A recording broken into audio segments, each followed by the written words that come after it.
All right, if you can hear me, let me know. Hello, hello, hello. It is good to be back on the mic, back here live. And so if you can hear me, please let me know. Just want to make sure our audio is working. And then once we have that secure, we'll get started with today's live stream, which is going to be, I guess we'll wait until we can hear me.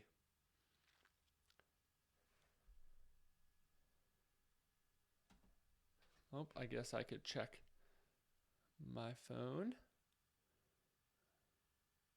I can hear and see you fine. Sounds great. All right, so today we are going to be talking all about how to cook the simple starchy staples. And the reason we're going to be talking about that is because we've been getting a lot of questions. Dr. Miller and I get a ton of questions. I guess I get more questions than she does. But we get asked, how do you cook the simple starchy staples? What foods do you build your diet around? And so here's what we're gonna talk all about that. And I just wanted to mention that the topic we are covering is in my new book, The Plant-Based Diet for Beginners.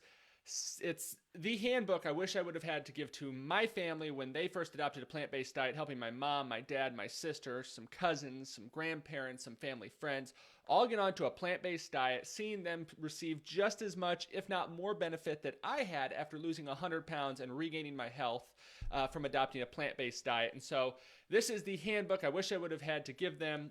It's also got 75 recipes that are going to fill you up without filling you out. Foods that I have used to lose 100 pounds and also keep it off now, and I've used to help see my family do the exact same thing. So, here we go. In the plant-based diet for beginners, we have a full section. I'll just pop to it here real quickly about how to cook the basics. This is how to cook the simple starchy staples. And so I wanted to cover and talk about a few of my favorite simple starchy staples. And I'm using a new live streaming software here, so bear with me. But So hey, if you have any questions, please leave them below. I would love to hear some questions about the simple starchy staples. If you have any questions about the plant-based diet for beginners, that's amazing as well. But let's get started and talk about the simple starchy staples. So what are the foods that I have built my diet around that Dr. Miller and I eat on a regular basis, maybe every day, a couple times a day, and also the foods that not just that we have eaten, but also the foods that populations of people have eaten for hundreds and thousands of years, building their diets around these foods and living long and healthy lives without the chronic diseases that are plaguing our modern world here in America and abroad.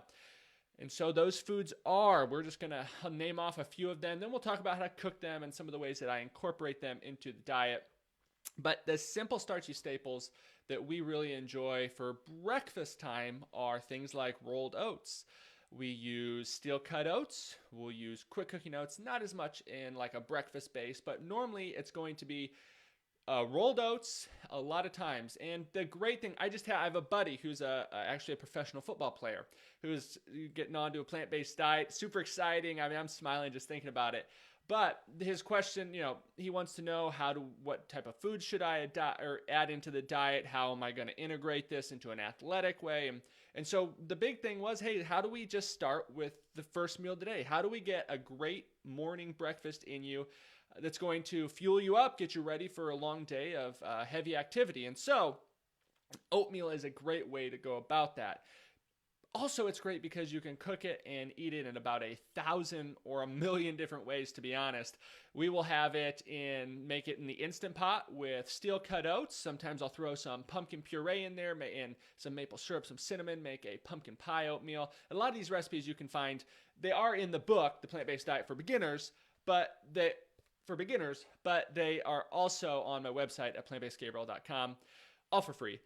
But so you could do that. You could also, I just had my mother-in-law my mother and father-in-law eat a plant-based diet, and she was calling to make some oatmeal and was going to make a big batch of it and wanted to make my tropical island oatmeal, which is a simple one using pineapple, mango, banana, and adding it in with some plant-based milk, your steel-cut oats, cooking it in the Instant Pot. Perfect. Electric pressure cooker, perfect. So those are great, but also rolled oats. Rolled oats are just a wonderful food that we build most of our breakfasts around. Sorry about that. Most of our breakfasts around. And the way we do that is by having, is just, we'll have the rolled oats. They're ready to go in the kitchen. And then we'll also have the base will normally be rolled oats, and I'll normally start some water on the kettle for Dr. Miller. And then once I have that ready and boiling, I will make her tea, and then I will put in about a half to a cup of rolled oats into a bowl, pour the hot water on it, covering it just a little bit past where the oats are, putting a plate over it, letting it sit for about 10 minutes, and then adding in some cinnamon, some raisins, and maple syrup. And that's something we do all the time. Or we'll add in some cinnamon and bananas and have a banana cinnamon oatmeal, and it's just a lot of ways to go. Now, if you don't like oatmeal, if you don't like oats, what else can you do for breakfast? Well, you can do a lot of things, and you could cook them in very similar ways, but rice is another great breakfast food. You could cook rice in sweet and savory dishes, and I understand that not everybody is going to be coming to breakfast from the standard American approach or past standard American diet where we're expecting something sweet for breakfast. So I understand that. But I do like sweet things in the morning for breakfast. And so, hey, you can do that on a plant-based diet. That's completely fine. We'll just do that with some fruit, with some oats, or with some rice, with some plant-based milk, maybe a splash of maple syrup in there. That's a great way to get the day started. So for breakfast, our go-tos are oats, rice, and then this time of year, I really, really like having some winter squash or pie pumpkin or just pumpkin that I've roasted off. So if you saw my post recently, we were at the store and they had this huge sale on winter squash and pumpkins. And so I went and got over 100 pounds worth of pumpkin. And these pie pumpkins or these winter squashes are dense. So it's not like you're getting, 100 pounds and there's only 10 pounds of usable flesh there. We're talking about 100 pounds and probably 85 to 90 pounds is usable stuff. I mean, and the great thing about it is it's not something where you have to use it all at once. These pumpkins, these winter squashes can store really easily. And so I'll roast those off and I'll have those I'll throw that with some oatmeal, or I'll just have a big bowl of, it's sweet. It's sweet, especially if you roast it 300 degrees. I like to roast it 300 degrees for 60 to 90 minutes. It breaks down, gets really sweet, just like a sweet potato would, which leads us to our lunch and dinner simple starchy staples. And so the simple starchy staples that we really enjoy for kind of throughout the day are foods like rice, beans being one, and legumes are ones that we don't maximize. It's not like we're building our diet around the beans. We'll have around a cup a day of beans at the most, sometimes half, sometimes none. You don't have to be dogmatic about your beans. I know some people say you have to have this much, or you've got to have, every day you have to have. If you don't want them, you don't have to have them, but we enjoy eating them. So we'll have around a cup a day of legumes or beans, lentils, lentils, beans, peas, things like that. And then we'll also have potatoes, sweet potatoes, corn. Sweet corn is wonderful, whether it's, sweet corn, or you have it as the stone ground corn, or you're making something like grits, or a lot of different ways to go about that. Quinoa is another great one. And so that's really where we build our diet around. We've got rice, beans, potatoes, sweet potatoes, corn, quinoa.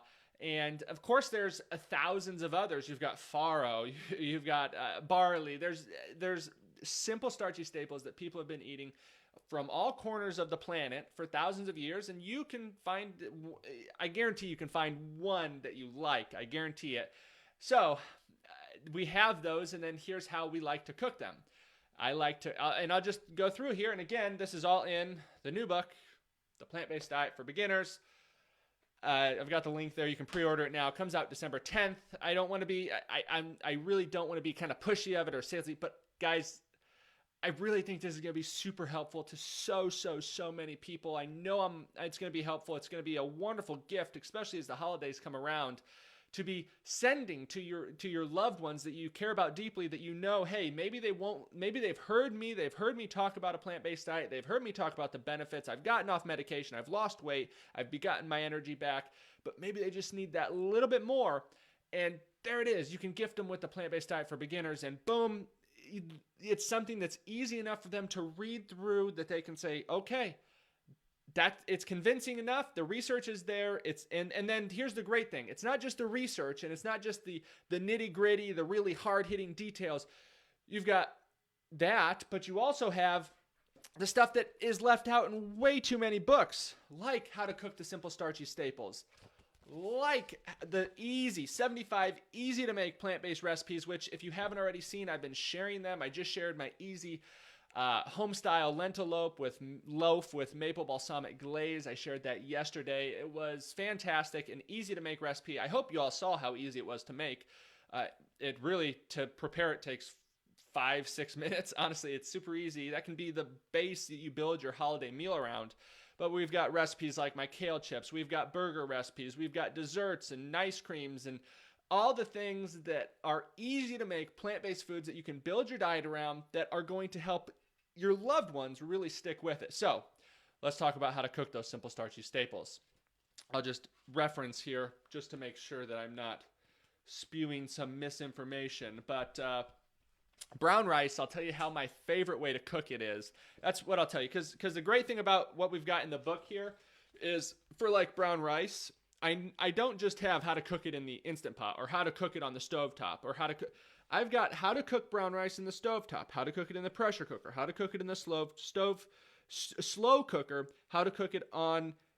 Those are your three main methods. We've got quinoa the same way. Potatoes, how to cook it in the oven, the stovetop, the pressure cooker, the slow cooker.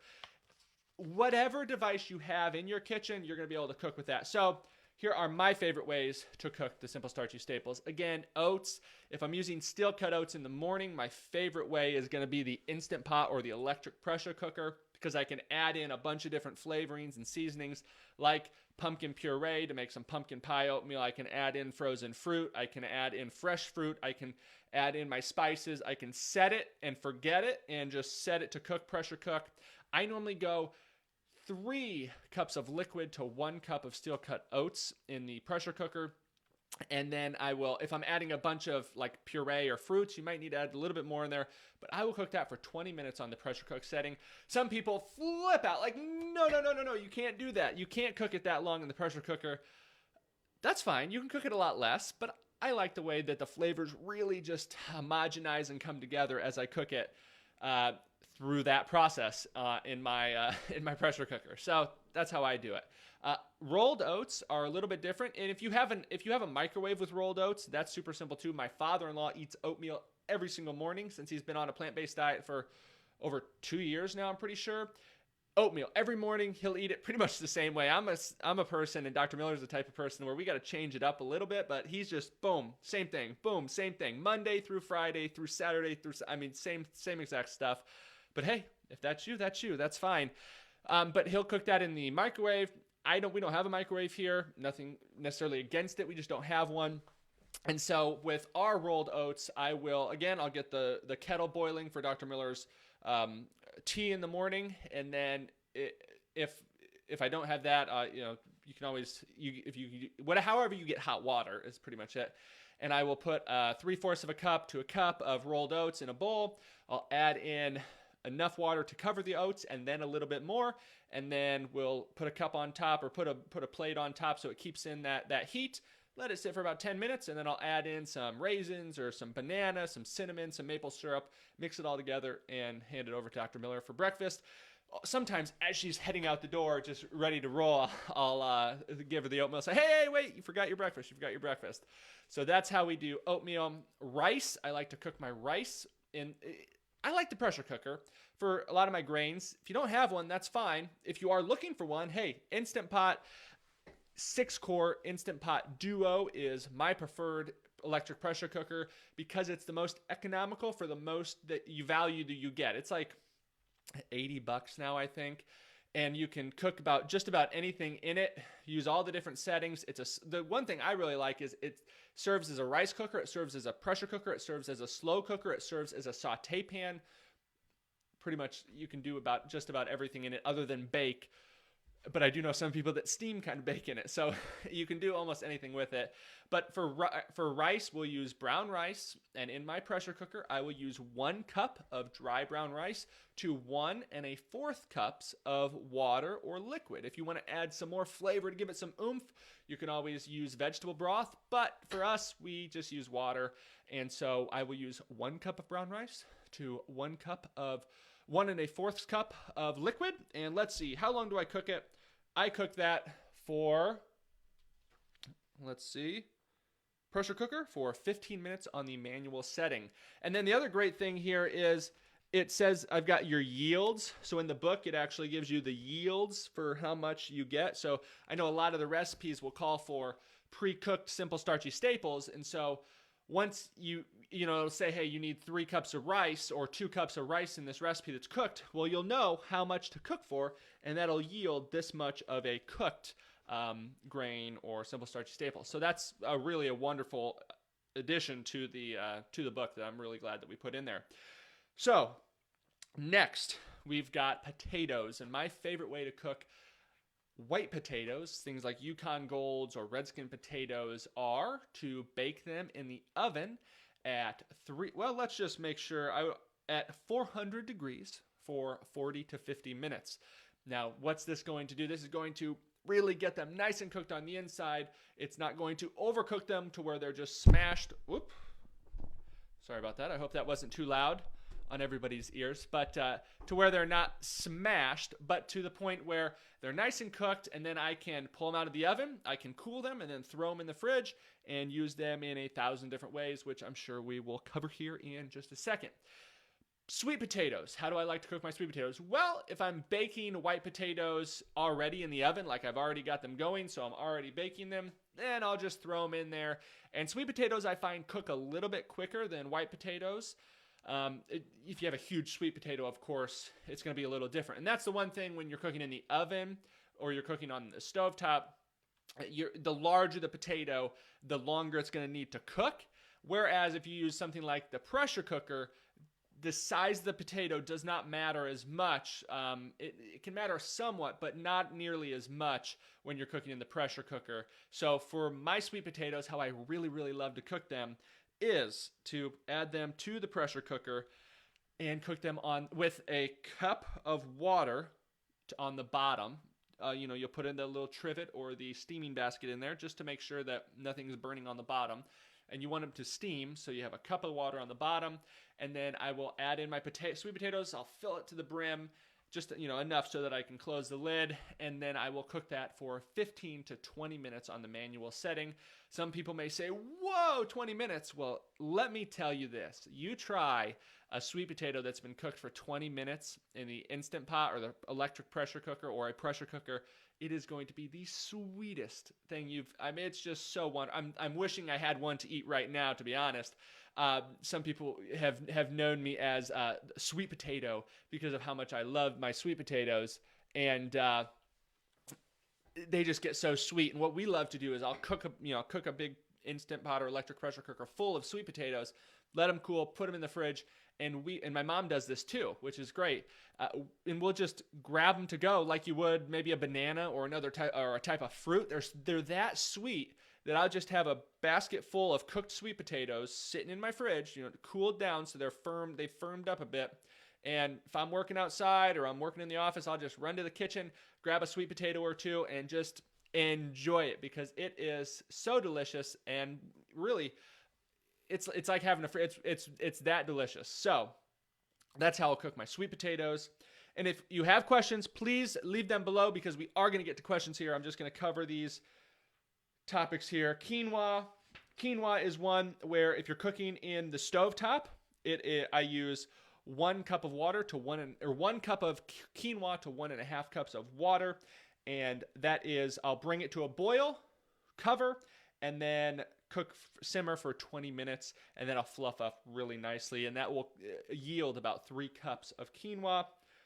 We've got beans. Beans are a super simple one, and if you have an electric pressure cooker, I really recommend using your electric pressure cooker or an Instant Pot to cook your beans because we have, You don't have to soak them. When we first got started on a plant-based diet, we didn't have a pressure cooker, and we just, it was a pain to cook beans, to soak them, to watch them, make sure you don't burn them, make sure they hit the right. If you've got a pressure cooker, you are set, because you just put it in there, 1 cup of beans to 3 cups of liquid, and I will cook for 25 to 30 minutes in my electric pressure cooker. Boom, ready to go. Some people might say, oh, you need more or less. If you have too much liquid, you can always drain. You really don't want too little, because then it's not going to cook all the way through. So that is a wonderful way to cook your beans. You can also cook them on the stovetop. You can also cook them in the slow cooker. And the slow cooker, I've been getting a lot of questions about the slow cooker. So I don't know if the crock pot is making a resurgence in the plant-based community or what, but I do have the crock pot, how to cook with the crock pot, here in the How to Cook the Simple Starchy Staples in the new book, The Plant-Based Diet for Beginners. So don't forget, the crock pot is a viable option, or the slow cooker. Squash, and lentils, we have lentils in here, which I just made some lentils for the home-style lentil loaf with my maple balsamic glaze, which I shared on Facebook yesterday, Instagram yesterday, and YouTube yesterday. So if you have not seen that recipe, I get dressed up in my holiday overalls. It's worth it just to see me in the holiday overalls, but you'll also see a great recipe, a simple one that's super easy to make, and one that I think your family's going to really enjoy if you make it this holiday season. And then we've got chickpeas, we have squash. Squash is a wonderful one, again, because I've been eating a ton of it. So I liked in the recipe to make things kind of more homogenized. We're going to just consider it diced. So if you have an acorn squash, you peel out the middle, or you can dice it up. You can cook it in a bunch of different ways. Here's just how the simple way to cook it in your oven, stovetop, pressure cooker, or slow cooker. Really simple. I hope you all enjoy it. If I'm just looking here, we've also got some utensils, some cookware, and then we get into some easy whole food plant-based recipes. Everybody, that is how to cook your simple starchy staples, how I like to cook my simple starchy staples. Now, once I have those simple starchy staples cooked, how do we use them? Well, if we're using something like, sorry, I had an itch. I got a haircut today from my wonderful barber, whose name is Dr. Miller. Hopefully it looks satisfactory.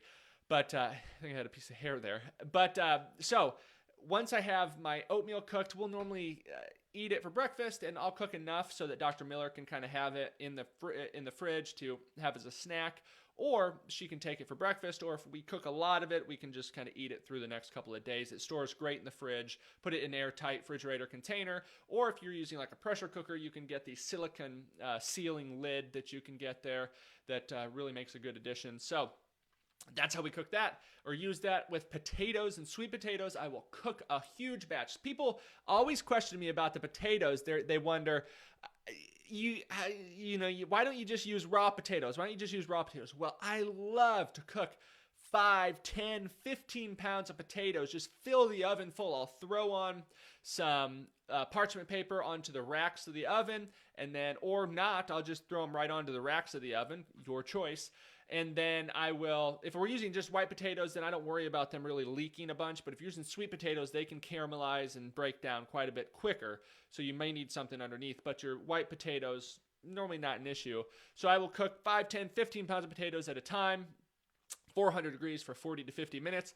Pull them out, and then I will set them on the counter to cool down, and then throw them in the fridge. And we are set with cooked and ready to heat meals for the rest of the week with those potatoes, because I can slice those cooked potatoes up and make French fries in my air fryer or oven. I can smash them to make a little smashed potato with some jalapenos, or make like a salsa bowl with it. You can also dice it up, make like hash brown potatoes, throw them in the air fryer, or throw them in the oven on some parchment paper. They crisp up just the same. And then we also can just grab a potato out of the oven or out of the fridge and just eat that potato. It's that simple, and it's really that easy. Sweet potatoes, really the same.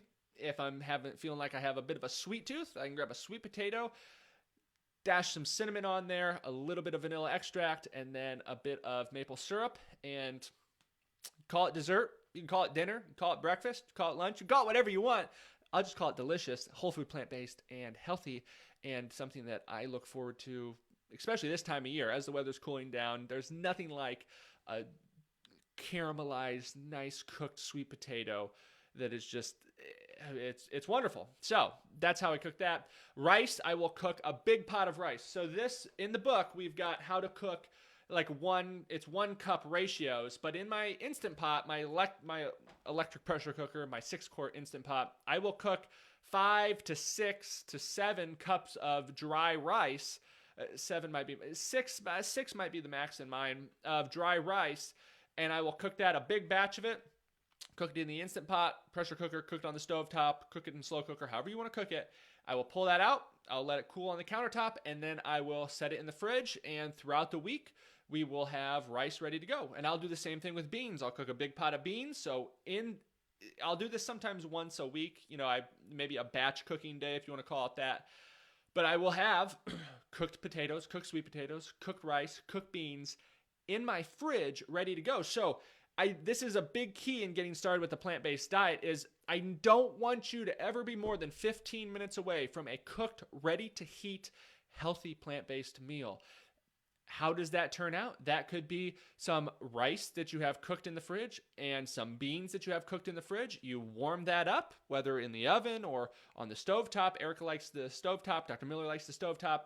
Or you have a microwave, however you want to warm that up, and then you throw some salsa on, you throw some jalapenos, throw some cilantro, even a little bit of guacamole on there, and you've got a ready-to-go meal. And that could take literally 2.5 minutes, 2.5 minutes to 5 minutes to 10 minutes, depending on what cooking vessel you're using. The same thing with my 15-minute fries. I'll slice them up, throw them in the oven for 15 minutes, throw them in the air fryer for 10 minutes, or however you want to do them, and then dip them in some barbecue sauce or some ketchup or some mustard or whatever you want to put on there. That's pretty easy to go. And then we'll also have, I didn't mention this, but I also have my freezer full of frozen vegetables. Most times for us, that's going to be things like broccoli, green peas, green beans, and Brussels sprouts. Sometimes cauliflower.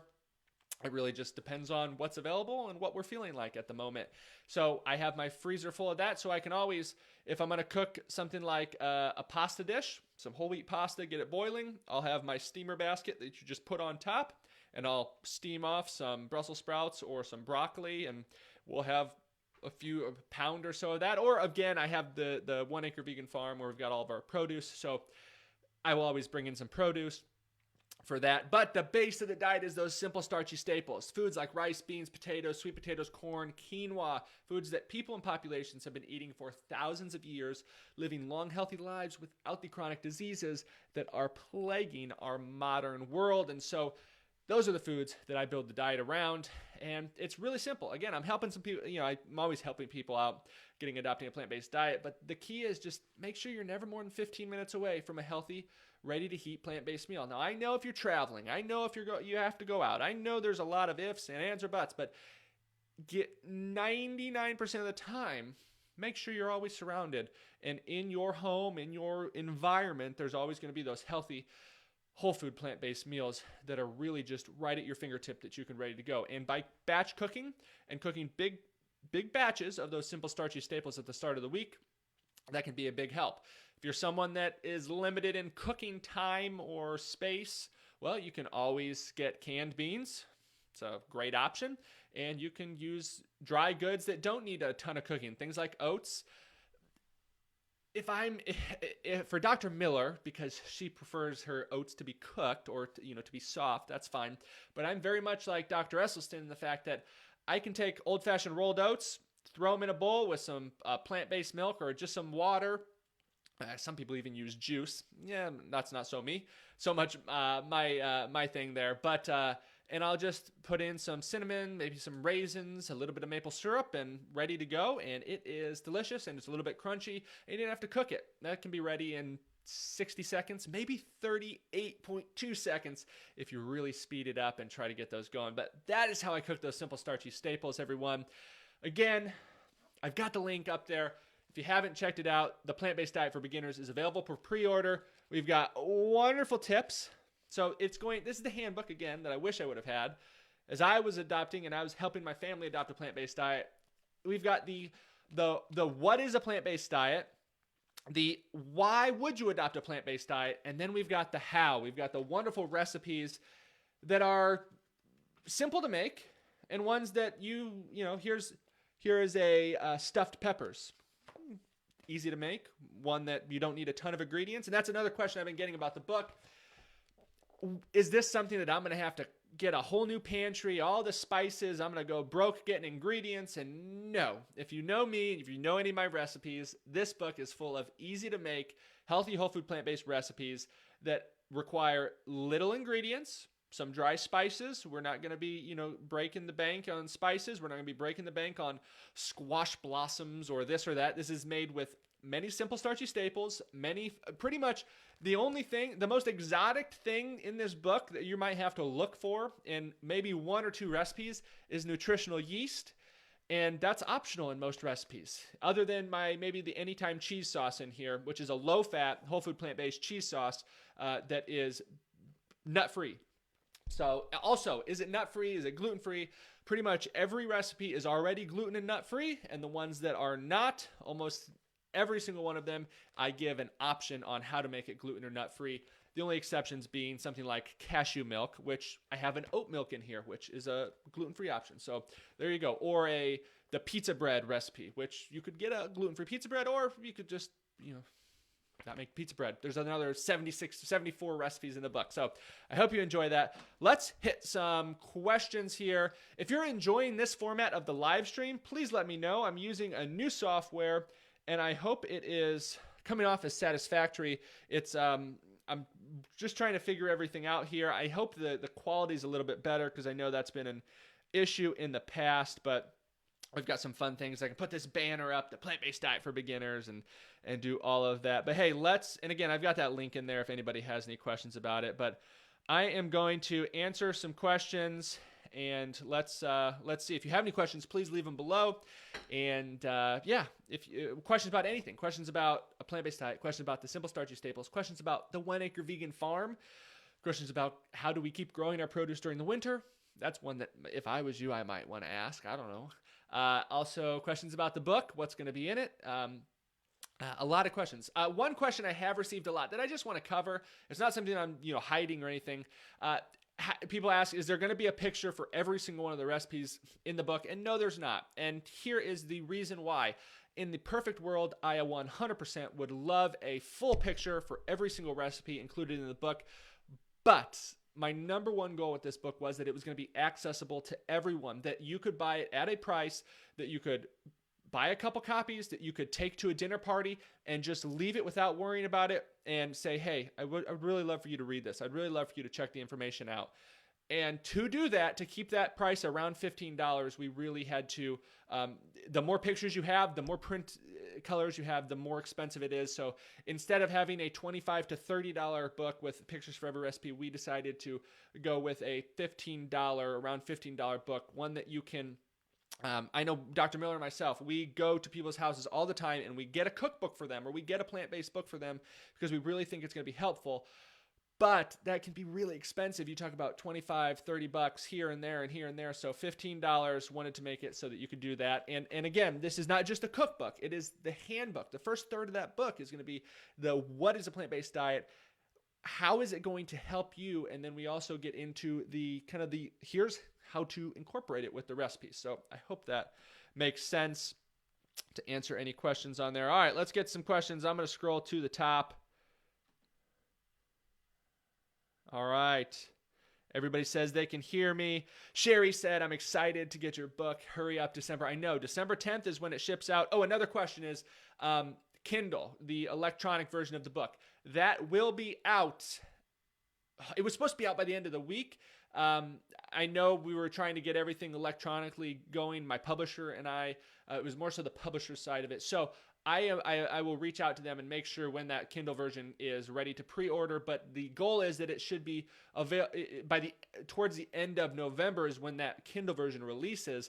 But again, the paperback version ships from Amazon December 10th, just in time to send out for holiday gifts or to get for yourself. You can get them all in. You can package them yourself, however you want to do that. It's also available at Barnes & Noble. It's also available at Indigo. It's available at, I forget the major bookstore, Chapters, the major bookstore in Canada. It's available there. It's available in Australia. It's available in the UK. We're really trying to get it out there. All right. Thank you, everybody, for joining in. Let's see. Angela, hello from Ohio. Hello. Kirsty, hello. Sherry, I like savory oatmeal more than sweet oatmeal. Hey, that's great. Savory is wonderful. I just know I have a sweet tooth, and so you know me. You know I love my nice cream. I also love my sweeter oatmeal. And that's okay. Sweet, savory, as long as you're doing it in a healthy, whole food, plant-based version. We're all on the same page. We're all getting those great health goals that we're all aiming for. So we're all on the same page on that. Let's see. Claudia, what type of plant-based milks do you prefer? Claudia, that is a wonderful question. And in the plant-based diet, I'm just plugging the book. I know that. But I just want to let you guys know, on my website, you can find my cashew milk, my walnut milk, my pecan milk. I don't think I have the oat milk up yet. But in the plant-based diet for beginners, you have the creamy cashew milk recipe and the easy oat milk recipe, two of my favorite plant-based milk recipes. But if you don't want to make them, which honestly, everybody, the reason I chose oats and the reason I chose cashews is because they need very little to do. The cashews don't really even need strained as long as you're using an okay medium-powered blender to high-powered blender. The oats don't need soaked. All you have to do is blend them and strain it, and you're good to go in really just 3 minutes. And so those are two of my favorites. But if I don't have plant-based milks that I'm going to make them myself, I will pick them up. I actually just had someone ask me that question today in person, and we'll use soy milk, or we just want the ones that have 2 ingredients, maybe 3, 2 being best, ones that say water and soybeans, water and cashews, water and oats. And Trader Joe's is really the best place that I've found for things like oat milk and soy milk for ones that have 2 ingredients at a pretty good price there. So there you go. Kathy Ann, sorry. Do you batch cook? Yes, about once a week I will make a big batch of my easy brown rice. Once a week I'll do 10, 15 pounds of potatoes, cook them all in the oven. Once a week we'll do a big pot of beans. And that's kind of the batch cooking. It's not, I won't batch cook 1,000 different recipes because most of the recipes that we use, and a lot of the recipes here in the book, are ones that don't take 30, 40, 50 minutes to make. They're ones that you're going to use, just simple starchy staples that you've either cooked already or that you can buy cooked, like canned beans. And you just make the recipes very simply. So I don't batch cook to say. You could batch cook, but we batch cook those simple starchy staples to keep them on hand, because most of the time we just eat very simply. A baked potato that a warm baked potato with some salsa and some steamed broccoli. A wonderful meal. Very simple to do and very easy to make. Richard, you're on your way. I hope so, Richard. And if not, hey, I got the 1 acre vegan farm. I can farm and just enjoy my crops. So that's all right. Enjoy the veggies. Holly, this book is going on my Christmas list. Thank you so much, Holly. I really hope you love it. Thank you so much to everybody who has pre-ordered already. And please, if you have pre-ordered, or if you're going to pre-order, if you're going to purchase, please leave an honest review on Amazon. That is going to make the world of a difference. We want this book to reach and help. I mean, this isn't a book that, like, this is the book that I wish I would have had, and the book that I think everybody adopting a plant-based diet, or everybody who knows someone who's getting ready to adopt a plant-based diet, should have in their repertoire to hand off, to gift, to loan out, however you want to do it. But I think this book is going to be a game changer for many, many, many people. I know it. It is the handbook. It's all the information that I've used that I've seen so many people benefit from already. Scott, I just ordered your book. Looking forward to it. Thank you so much, Scott. I hope you love the book. Joyce, I am so glad you're here. April, nice to hear you talking about your favorite subject. Waiting on my pre-order. I am everybody who comments. I love it when you do it. So please keep it up. It says I pre-ordered the book. I'm excited to get it. And my only it seems like I'm just copying the same response, but it's true. I am just as excited as you are to get your copy of that book because I know it's going to be, you're really going to enjoy it. You're really going to enjoy it. Renee, thank you for tuning in. Amy, buying 2 books. Thank you so much. I really hope you enjoy it and find it helpful. Let's see. Pam, can you use a crock pot for the oatmeal? Yes, you can. And Pam, that is a question that my mother would ask all the time because I love my pressure cooker. I love a good air fryer, but my mom, she loves a good crock pot or slow cooker. And so, yes. So in the book, The Plant-Based Diet for Beginners, we have how to cook the simple starchy staples. Let me just jump to it here. And on all those, we've got how to cook things like beans and rice and lentils and chickpeas and squash, how to cook it in a pressure cooker, how to cook it in the oven, how to cook it on the stovetop, but also how to cook it in the slow cooker. And so with my recipes for oatmeals, yes, you can cook them.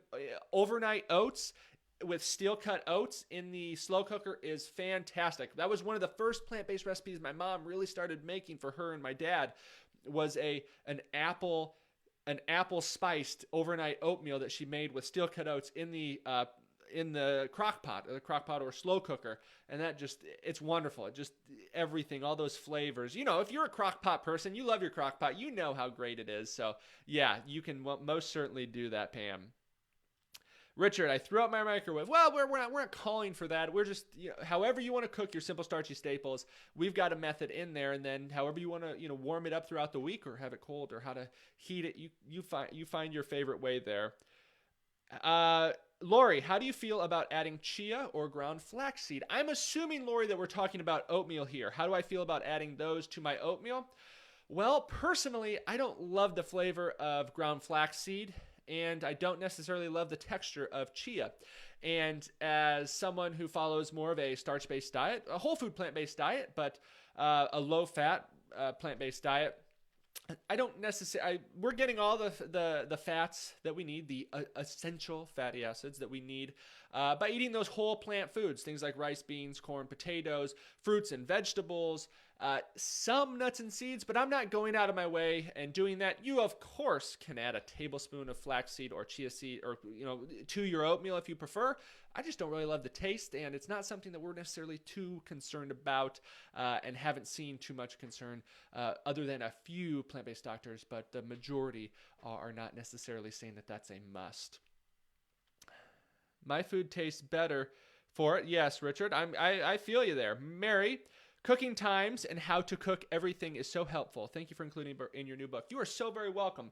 Again, I went back and forth with the publisher and with the editors, and there was a ton of things that I said, it's not that you couldn't do it without them, but I said, if you're going to get this book and you are new to a plant-based diet, or you are someone who's just adopting this way of eating, you are going to 100% be able to get this book and never look back. You're going to have everything you need, and you need to know how to cook those simple starchy staples. And so we added it in the book. Exactly. I'm glad you find that helpful, and I hope everybody does, because that was something that I said, it just has to go in there. Leon, thanks for tuning in. Lori, how do you feel about adding chia or flax seeds? Yeah, we just covered that. Yeah, if you want to, you can. It's just not something that I do. Richard, will you be selling autographed editions? That's something I'm still working out with the publisher. I don't know right now. I'm thinking logistically there's going to be some problems to it, at least at the start, so I cannot guarantee anything on that front. Mandy, can't wait to get my book in. I'm excited for you to get it, Mandy. I'm super excited for you. Lynn, hello from Fort Lauderdale. Hello, Lynn. Let's see here. Angela, love your energy. Very inspiring. Angela, the wonderful thing is this didn't always used to be me. I was passionate about other things and had some energy. I was a starting college football player in the Big Ten for Nebraska. Let's see here. I have this in the office. A Gator Bowl champion. You can see we beat the Georgia Bulldogs that year. So starting football player there. So I had energy. I had, but nothing like what I've had on a plant-based diet. And I hope that's the same experience that you all have. So, and maybe we can get a Go Big Red in there. Go Big Red. Jean, hello from North Carolina. Love your tutorials, recipes. Jean, I'm so excited for you to get that. Thank you so much for tuning in. Let's see here. Also, if you're tuning in and you think that someone you know will find this information helpful, go ahead and hit that share button or hit the tag button. You can at someone, say, hey, this is the type of information you need, because hey, people who are adopting this way of eating, or someone who you want to get ready for this way of eating, it can be tough if you don't know about the simple starchy staples. Because I know a lot of people that have adopted or began adopting a plant-based diet, and they say, I couldn't do it. I just tried and tried. I say, well, what did you eat? And they say, salads and fruit, and salads and fruit, and some salads. I said, okay, well, you just, that's not where you're going to get, that's, the research doesn't show that to be the long-term beneficial way to do it. And our previous populations of people that have eaten this way don't show that that's the way to do it. It's building diets around the simple starchy staples, of course with fruits and vegetables, but building them with those simple starchy staples, and then really the rest is history. You're going to feel satiated. You're going to fill up without filling out. You're going to lose that excess weight, regain that energy, and the research is there to show for the many chronic diseases that are plaguing us of the wonderful benefits that a plant-based diet has. I mean, I'm referring to the book a lot, but again, we talk about things like type 2 diabetes, heart disease, obesity, how a plant-based diet not only is just beneficial, but also can prevent or reverse some of those conditions. And so, yes, if you know someone with those, you talk about a $400,000 or $500,000 procedure that could, and potentially life-threatening problems, and just $15 to prevent someone from going through that is, I would say, priceless. I would, as someone who decided that I was going to be there for my dad and for my parents and for my sister, for my in-laws, and say, I'm going to forego a lot to help you get rolling with this. Where now I feel like if I would have had this, I think a lot of that would have been negated. I could have said, hey, read this and then we'll talk about it. And if you have questions, let's talk about it. But I want you to read it and see what you think for yourself. And so that was the goal with writing the book. Let's see here. Guinevere just finished eating the veggie stew made in an Instant Pot. Awesome, PBG. Cannot wait to receive your book. I cannot wait for you to get it. I cannot wait. Richard, I'm cooking the kale chips, experimenting with flavors. I hope you love those kale chips. It's a recipe that we really enjoy because there's 1,000 different ways that you can cook it. And that's something that I wanted to make certain in the book, is to say that, of course, you can go a million different routes with flavors and seasonings and spices, and go broke building your pantry with all these exotic flavors and ingredients. But I wanted to show you how to build those basic recipes that you can always make your own. My mom is famous for saying, make it your own. Just make it your own. And you can 1,000,000% make these recipes your own, but I give you the guidelines and the basics to build these recipes and to build a plant-based diet around a lot of these simple starchy staples, so that then you can kind of take it and run with it and do what you wish around it. But for the time being, as you're getting started, if you're a beginner, follow the recipe and then say, hey, I could have used a little bit of cumin or a little bit of chili powder or a little bit of curry spice. You can do that. But the key was make it easy, make it simple. Let's see here. Joni ordered thank you so much, Joni. I hope you love the book. Mary, it's working perfectly. Wonderful to hear that. Let's see here. Do you like red or white potatoes? Well, I love both potatoes, red and white potatoes. We will cook, normally if I'm going to cook a big batch, right, 10, 15 pounds of potatoes, so in the oven is a lot of times the way that we cook it, I will go ahead and buy normally like 2 pounds of Yukon Gold potatoes or white potatoes, golden potatoes, and then a pound of the red skinned potatoes. That's just kind of it doesn't, 3 pounds of one, or, we just like to mix it up. I don't like to say we got to have just one of everything. We'll have a little bit of both. So we love both those types of potatoes. Oh, Tina was saying, do you like red or white sweet potatoes? Sorry, Tina. I love both as well, but the yellow, orange, red type sweet potatoes are just a lot more easy to come by in our area. If you have white potatoes available, those are great. Some people say they taste so much sweeter, and they, try them, enjoy them all. But really go with what you have available. We really have the orange or yellow or the orange red type sweet potatoes available to us. Just ordered the book to be sent all the way. Thank you so much, Judy. I hope you love it. Patty, I hope you love the book. You are so wonderful. Chastity, thank you.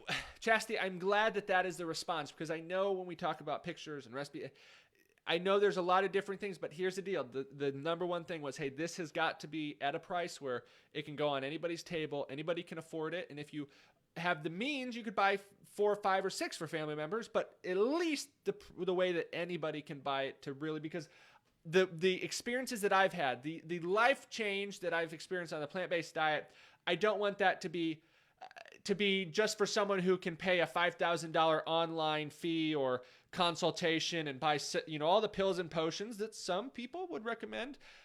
It's really not, you don't even need this. This is a great way to start it, but you could just use the internet. You could, there's many lectures out there. There's many recipes, but I want it to be a $15 range where you can get this and you can get running with it and you can never turn back. You could use this and be on a plant-based diet, a healthy one, for the rest of your life. Of course, there's more information out there. Of course, there's, it's just, I wanted to keep it simple, keep it beneficial, and keep it easy. Let's see. Courtney, what do you recommend preparing at the beginning of the week for easy access to them with meals throughout the week? I heard you say brand. What others do you prepare earlier in the week or later? All right, Courtney, pretty much every week, we will have a big pot of rice, whether that's in the pressure cooker, whether that's in the instant, or whether that's in the slow cooker, whether that's in the stovetop. We will cook a big pot of rice. I will cook it, let it cool, set it on the countertop, and then I will throw it in the fridge to eat from throughout the rest of the week. Dr. Miller will grab some rice.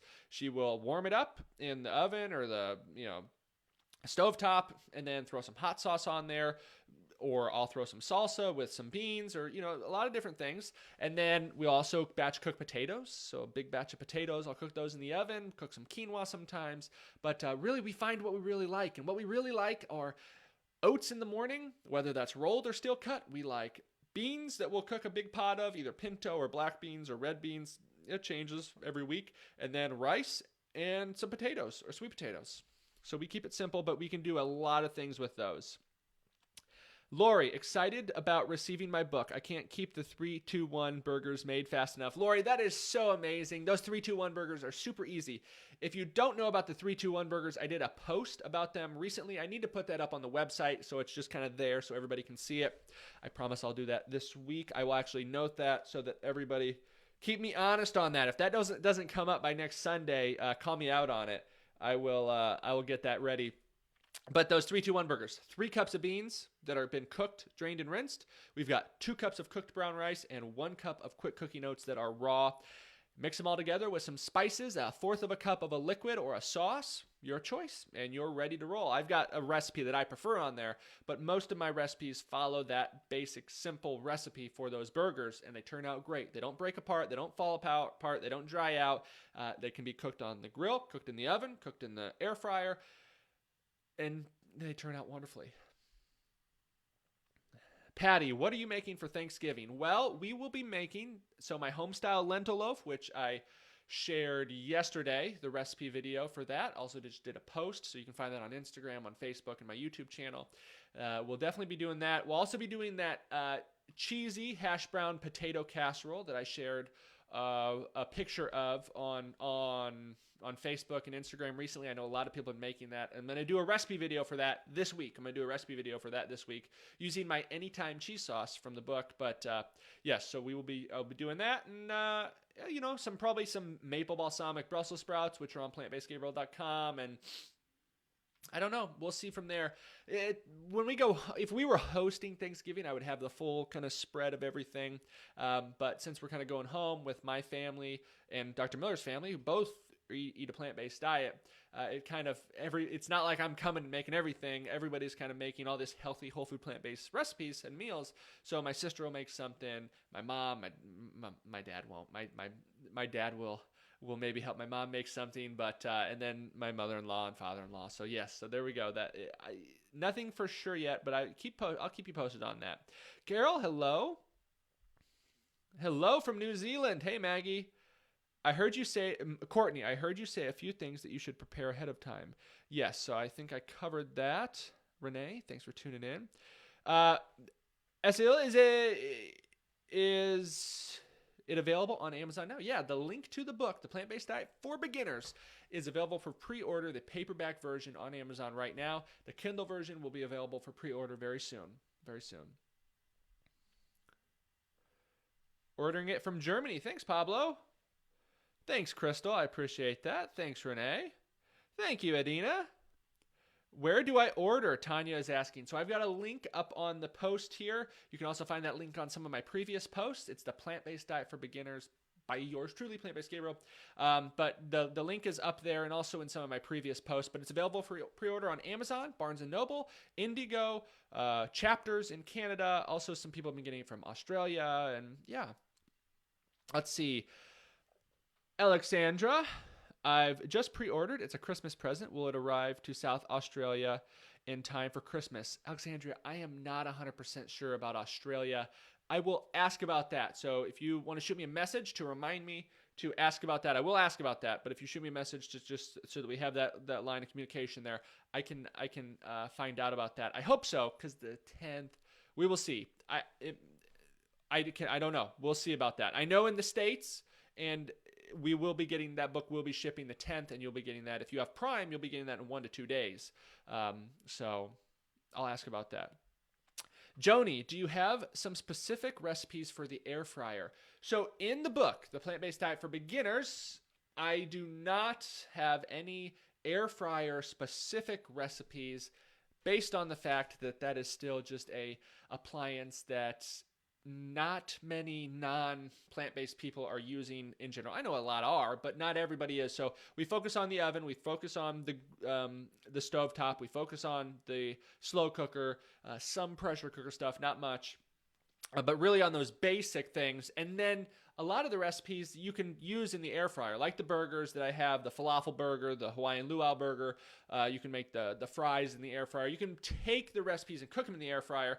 And a simple thing, I always cook my air fryer stuff at 375 and go for 10 minutes and check on it normally. So if I'm cooking fries, 10 to 12 minutes, burgers, 10 to 12 minutes, you could really use that. So 375 Fahrenheit and go from there. You could cook a little higher depending on your air fryer, but hope that's helpful. Charlene, hi from New Jersey. My daughter and I enjoy your... Thank you so much, Charlene. I'm so glad to hear that. Daniela, hi from Germany. Any ideas for a cold lunch to take to work that is not a salad? Yes, I do have some ideas, but they may be ones... It depends if you like them or not. So for cold lunch ideas, for myself, I will have cooked brown rice that we have in the fridge with some cooked black beans and throw some salsa on there, maybe a bit of hot sauce. You could throw in some different, you could throw on some cilantro or some lime and some avocado if you want. But that's a great cold lunch. You could warm it up if you'd like, but I'll have it cold a lot of times. That might not be everybody's thing, so that's okay. If that's not your thing, that's all right. Sweet potatoes. I will have sweet potatoes cooked and ready to go in the fridge. I will put some cinnamon and maybe some maple syrup on that. A couple sweet potatoes. I'll have that for a lunch. That doesn't need to be cooked. We'll have different burritos. Erica will make burritos. Dr. Miller will make some burritos sometimes. Those go really quick. Those are easy to make. But yeah, soups, some different split pea soup is great cold, especially if you have a nice whole wheat sourdough loaf. You slice up and you can dip in. It's almost like a dip, like a green pea hummus, but it's split pea soup. That's wonderful too. So yeah, a lot of different options there, just depending on your preferences for what you necessarily like or tolerate as cold foods that you would have for a lunchtime like that. So I hope that is helpful. Dr. Miller just texted me. Let's see here. Veggie pasta salad.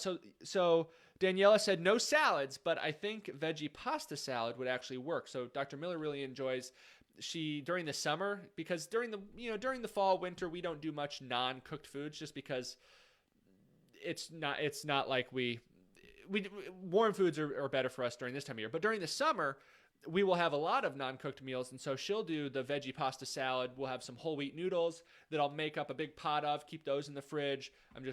She'll put some cooked chickpeas, which we'll make in the pressure cooker, some veggies like bell peppers, and then some no-oil dressings, things like the 3-2-1 dressing from the Esselstyns, 3 tablespoons of balsamic, 2 tablespoons of maple, 1 tablespoon of maple syrup, or of 1 tablespoon of maple syrup, 2 tablespoons of mustard.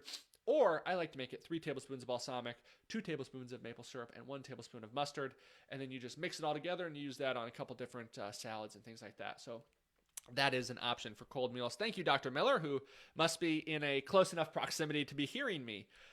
She might want to stop in and say hello. I don't know. Does everybody want to see Dr. Miller is the big question, because she might stop in for a live stream. We'll see. I might get a text and say, no, I can't, but maybe she will. Let's see here. Ellen. Tell me about walnut milk versus other nut milks. Nut milks from the store, good, bad, question mark. Walnut milk is fine. So is cashew milk. So the nut milks that we make are the ones that I don't have to strain or can choose not to strain. You can choose to strain them, but I will make cashew milk where I'll just soak 1/4 of a cup of cashews overnight, and then I'll blend that up, and you can really blend it up in a not a super high powered blender. A super high powered blender is great, but it doesn't need to be super high powered, but you can blend it up to where it breaks down so much that you don't need to strain it. You of course can strain it if you don't want a little bit of grittiness in there, but a little bit of grittiness is okay with me. So it's really just what you prefer. It's not like I'm saying walnut milk is better than cashew or cashew is better than pecan milk. It's what you have available and what you prefer, and hopefully what you're not allergic to. But yeah, those work. Store-boughts are great, but if I'm buying store-bought, I'm going to make sure it's only got 2 or 3 ingredients. So water and whatever they're making the milk out of. So water and oats. Trader Joe's has a great oat milk that's just water and oats. Soy milk, water, soybeans. You really don't see much pecan or walnut milk on the market, so you make that yourself.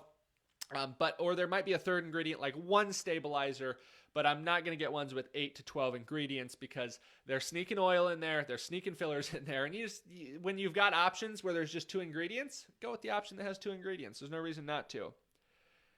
Margarita, hello from Cleveland, Ohio. Well, hello.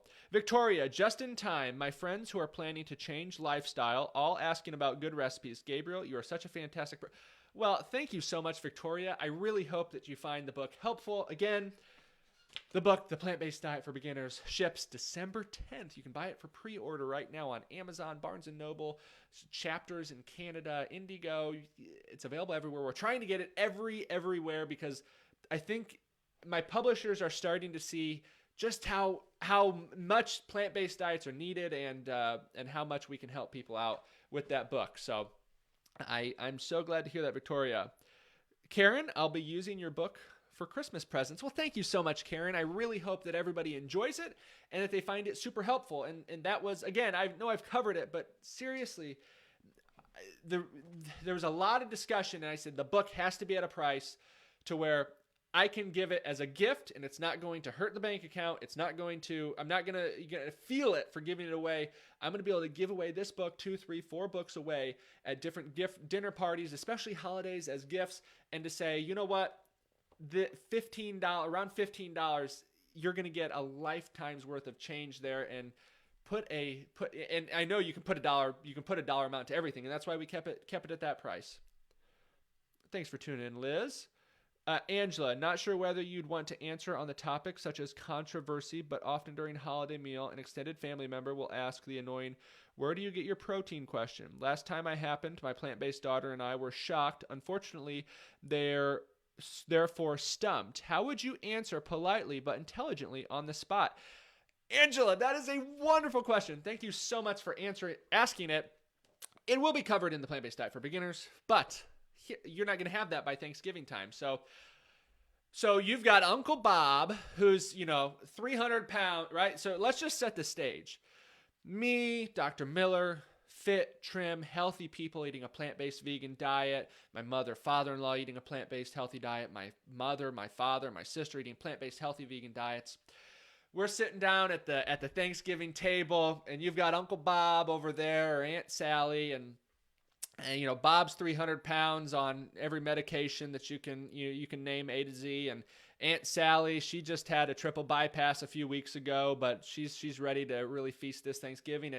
And we're sitting there minding our own business. And then the question is asked. And just like you just said, Angela, Uncle Bob or whoever says, and I don't have an Uncle Bob, not that I know of, a close, so that's okay. I can say that, says, You silly plant-based eaters. You're not getting nearly enough protein. Where do you think you get your protein from? You see this turkey right here? That's protein. You're eating those veggies, those potatoes, those vegetables. That's not protein. Where are you guys are gonna wilt away. And again, right? Bob's 300 pounds and on every medication under the sun, but he's the guy that knows nutrition. But hey, that's family for you, and those are things that are going to happen this holiday season. So here's how I navigate that question. And first, we've got to understand that on a healthy plant-based diet, which is just one built around simple starchy staples, one that you're getting enough calories from, meaning that if you're burning 2,000 calories, you're getting around 2,000 calories in healthy plant-based foods, and you're building that diet around simple starchy staples. Things like rice, beans, potatoes, corn, quinoa, sweet potatoes, oats. And there's many more, and fruits and vegetables. So you're building a healthy diet around that, and here's the deal. You can calculate how much protein you need. You can go online and calculate it. But if you're eating enough calories from whole plant food forms, not Twinkies and Ho-Hos and junk food, but whole plant foods like potatoes and rice and quinoa and vegetables and fruits, and you're eating enough calories, simple as that, you're going to get enough protein. The real question is, and so you could just say, hey, all food has protein, all food has amino acids. I'm eating enough calories and I'm getting more than enough protein. And the other thing is, most Americans, most people in the developed world are eating more than enough protein, over consuming protein, which is putting a big stress on their organs, things like their kidneys. So you can say that, you can find a way to say it politely, but then you say, hey, Uncle Bob, where are you getting your fiber from? And he'll say, what? And you say, well, you asked me where I get my protein from, and almost 100% of Americans that are eating enough calories are getting more than enough protein. All people eating a plant-based diet, a vegan diet, eating sufficient amount of calories are getting enough protein. But 97, and this is, you look it up, it sounds crazy, 97% of Americans and people living in the developed world are deficient in fiber. That means only 3% of people, which just so happens that about 3% of America, 3% of the population eats more of a plant-based diet. 3% of the population is eating enough fiber. It's not that hard to eat enough fiber, really. It's really not that hard. You might think it's not like you have to just, supplement fiber and you're just eating potatoes and rice. But 97% of the U.S. population is deficient in fiber. So when Uncle Bob comes over there, you say, and asks you, where do you get your protein from? You say, well, you can tell him I get my protein from where every other animal on the planet gets their protein, from plant sources, from herbivorous, omnivorous animals get plant sources. The same place that black bears get their protein from fruits and vegetables. And so that's where I get my protein from. But hey, Aunt Sally, Uncle Bob, where do you get your fiber from? Because you talk about being constipated. You talk about having a stomach ache. You talk about feeling bloated. You talk about how you can't walk like you used to, how you don't have the energy you used to.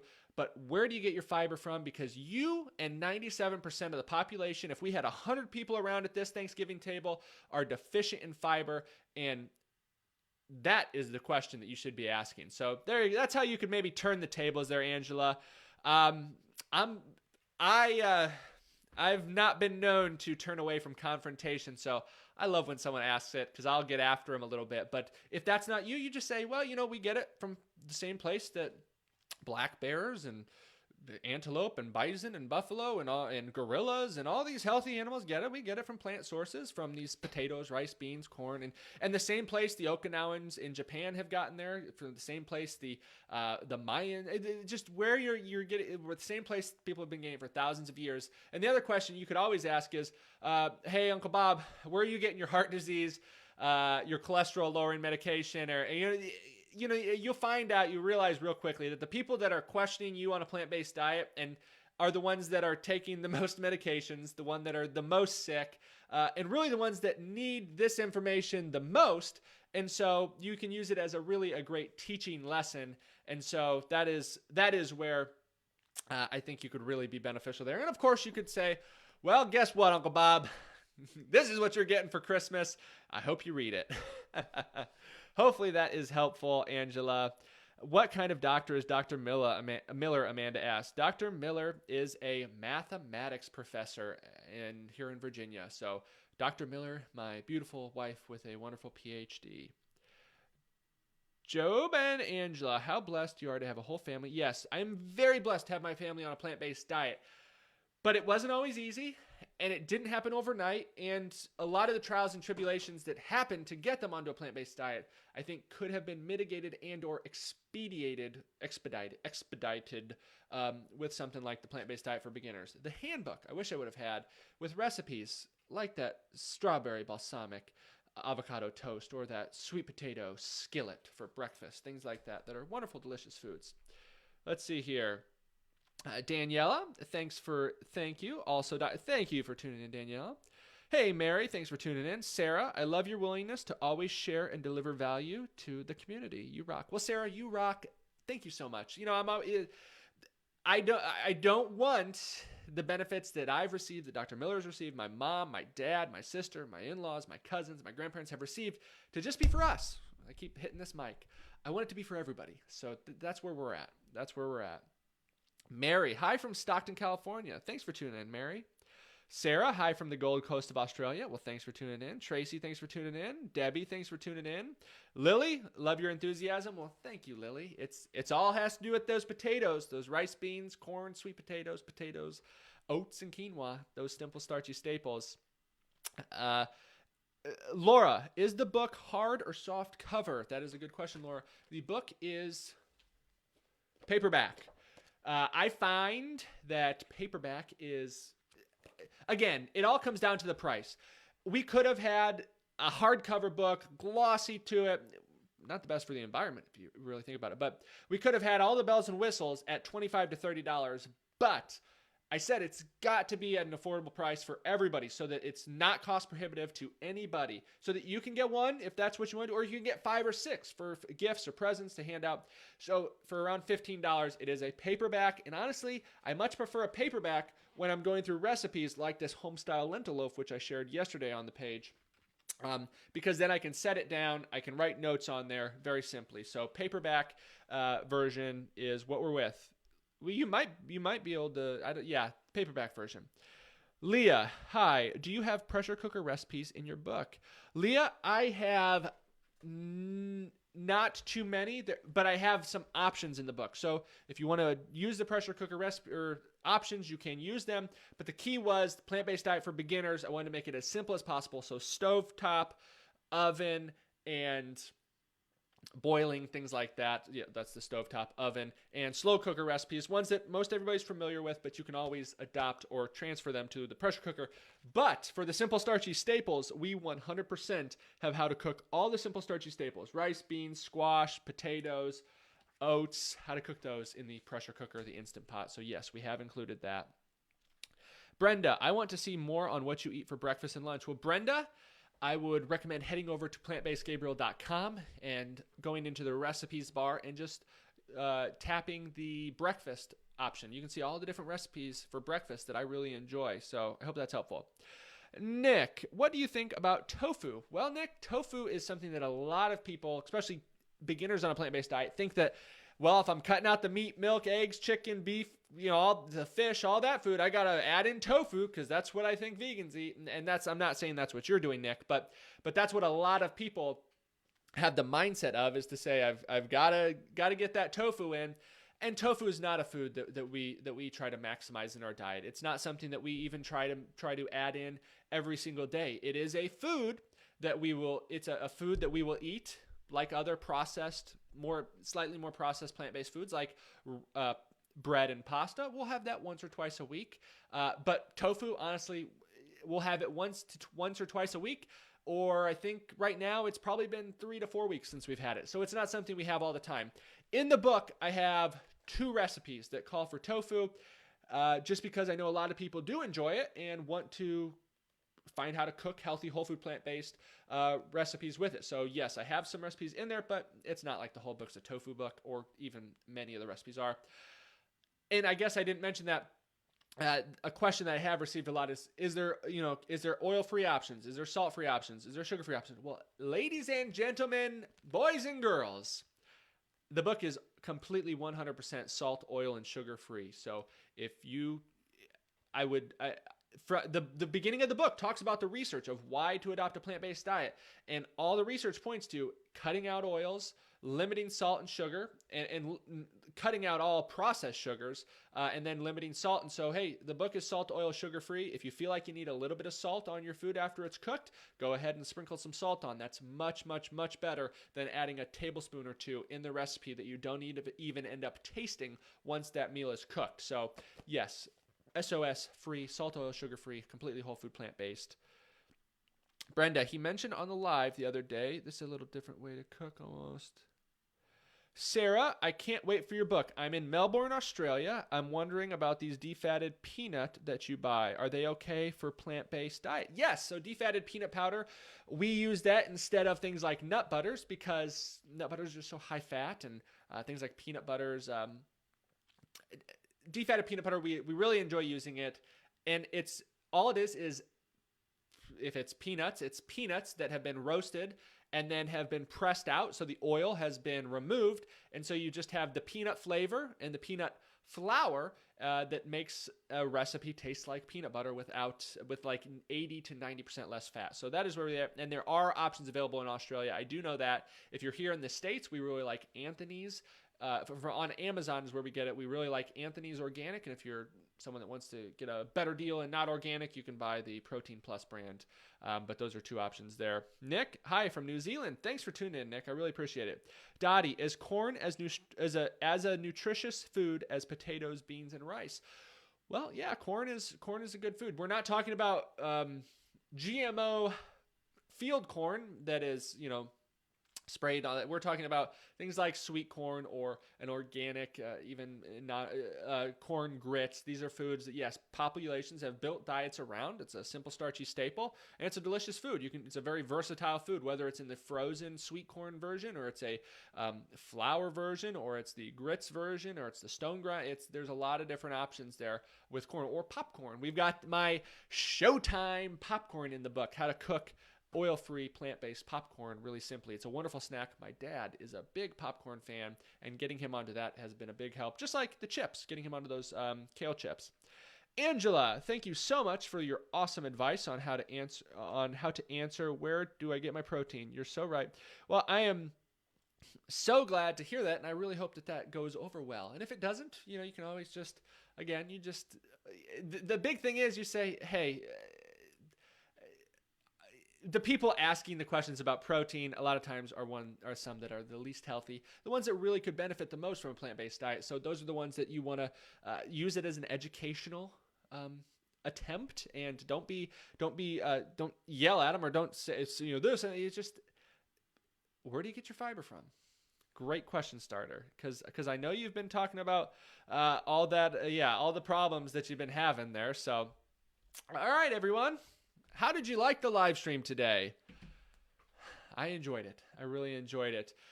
Again, the plant-based diet for beginners is out for pre-order on Amazon. The link is in this post. The link is in my previous posts.